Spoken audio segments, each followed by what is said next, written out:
Nagpur university से बड़ी खबर है। नए प्रो वीसी डॉक्टर अखिलेश पेशवे के रुजू होते ही कुलगुरु डॉक्टर मनाली क्षीरसागर ने प्रेस कॉन्फ्रेंस की।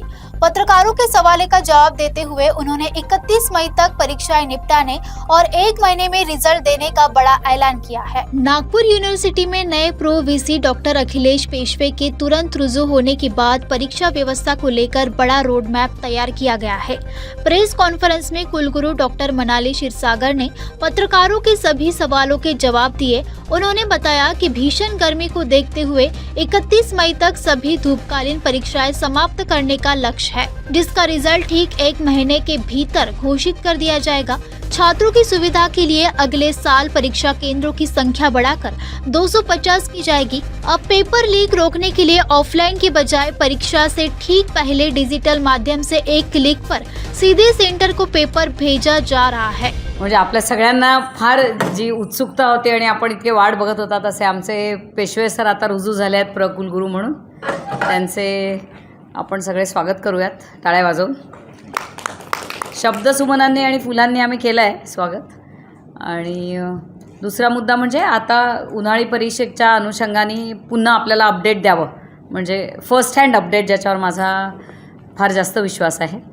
म्हणून पुन्हा एकदा आपल्या सगळ्यांच्या भेटीची इच्छा झाली तर एकदा मी आपल्याला आतापर्यंतचं समर एक्झामिनेशनचं स्टेटस देते। आपल्या उन्हाळी 2026 परीक्षा एकूण परीक्षा आपल्या 1054 आहेत।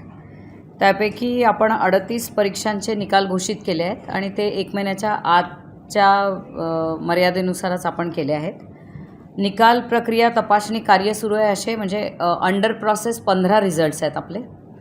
ज्या परीक्षा पूर्ण झाल्या त्या 489 परीक्षा आत्तापर्यंत आपल्या पूर्ण झाल्या आहेत। सद्यस्थितीत सुरू असलेल्या परीक्षा म्हणजे ऑनगोईंग एक्झामिनेशन आपल्या 176 आहेत आणि 25 पास 26 पासून व पुढे होणाऱ्या परीक्षा आहेत 336। तसंच आपण हिवाळी 2025चे सर्व निकाल घोषित झाल्यानंतर आजपर्यंत WD WT अब्सेंट बाबत प्राप्त झालेले अर्ज आहेत आपले 6395। त्यापैकी ज्यांच्यावर कार्यवाही घेऊन म्हणजे पूर्ण झालेली आहे अशा 3210 आहेत आणि प्रलंबित अर्ज ज्याच्यावर कार्यवाही सुरू आहे असे 3185 आहे। हे तर आपल्याला मला वाटतं शेअर होईल, त्याच्यामुळे आपल्याला त्या फिगर्स आता लिहिण्यात जरी इकडे तिकडे झाल्या तरी आपल्याला मिळेल। हां, आणि पोस्ट ग्रॅज्युएट डिपार्टमेंट जे आहेत आमचे ऑटोनॉमस डिपार्टमेंट्स विद्यापीठाचे, त्याच्या विंटर एक्झामिनेशनचे तर पूर्णच झाले होते निकाल। यांच्या टोटल आमच्या ज्या रेग्युलरच्या एक्झाम्स आहेत त्या 124 आहेत।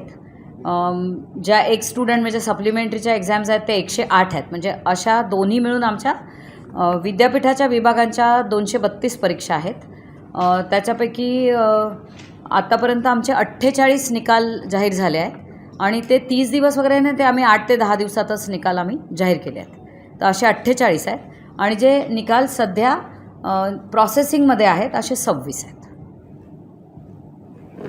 आणि जसं आपल्याला माहितीच आहे की आमच्याकडे प्रोफेशनल आणि नॉन प्रोफेशनल असे आम्ही 2 स्पॉट व्हॅल्युएशन आमचे ऑलरेडी सुरू झालेले आहेत आणि त्याची देखील आम्ही प्रॉपर त्याचं लाईनअप केलेलं आहे की कोणत्या दिवसाला आपले मार्क भरून होणार। म्हणजे पेपर व्हॅल्युएशन झाल्यानंतर स्पॉट जे मार्क्स भरून देतं आणि मग जे मार्क्स घेऊन पुढे आपलं IT सेल म्हणजे कंपनी जी आहे आपली सॉफ्टवेअर कंपनी, ते लोक सॉफ्टवेअरमधनं कधी प्रोसेस करतात या सगळ्यांच्या आपण टाईमलाईन्स डिफाईन करून दिलेल्या आहेत। त्याच्यामुळे अशी अपेक्षा आहे की आपण आता 30 दिवसाच्या आत निकाल लावायचे हे आमचं एम आहे आणि आतापर्यंत तरी सुरू आहे। आणि त्याच्याबरोबरच जे काही आपल्याला अनुभव आले, ज्या काही एरर्स आपल्याला मार्कशीट्समध्ये वगैरे दिसल्या, तर आता आपण प्रत्येक निकाल जाहीर करतानासुद्धा एक क्वालिटी चेक लावलेला आहे, जेणेकरून TR आणखीन आपल्या मार्क लिस्ट यांचं म्हणजे रिझल्ट जे आपण डिक्लेअर करतो त्याचं प्रॉपर एकदा चेकिंग होऊनच ते रिझल्ट्स डिक्लेअर होतील। आणि बाकी ज्या काही आपल्याला निदर्शनास आणून दिल्या गेलेल्या आहेत एरर्स, त्या सगळ्या रेक्टिफाय करून आपण मुलांना त्यांचे रिझल्ट्स देतो आहोत। आणि TRची पण एक मागणी होती की TRसुद्धा आपण महाविद्यालयांना द्यायला हवा। तर आता आम्ही हार्ड कॉपीला तर जरा वेळ लागतो, पण सॉफ्ट कॉपी आम्ही एखाद दिवसात सगळ्या कॉलेजेसच्या लॉग इनवर आम्ही टाकून देऊ. म्हणजे जर त्यांना त्यांच्या मुलांचे विथेलचे रिझल्ट्स वगैरे बघायचे असतील तर ते त्यांच्यासाठी शक्य होईल. एक ऑलरेडी मॅडमनी स्टेप सांगितली की जे झालं आता तिचं ॲटलिस्ट रिपिटिशन न होऊ देण्यावर आमचा फोकस आहे की कुठेतरी काय झालं कशामुळे झालं त्याचं पुन्हा ती चूक नाही करायची, ती चूक होऊ द्यायची नाही. आणि बरेचसे जे प्रश्नरूपाने तुमच्याकडनं आले ते ॲक्च्युली आमच्या उत्तररूपाच्या प्लॅनमध्येच आहे की परीक्षांना नीट ऑर्गनाईज करणं, ही जी गरमी वगैरे आहे वेळेच्या आत करणं, रिझल्ट्स वेळेच्या आत लागणं, याच्यासाठी टाईम फ्रेम म्हणजे कोणती डेडलाईन कोणती आहे, एक्झामची लास्ट डेट कोणती आहे, या सगळ्या याच्यावर बारीक नजर ठेवून त्याला एक्झिक्यूट केलं तर हे होऊ शकेल.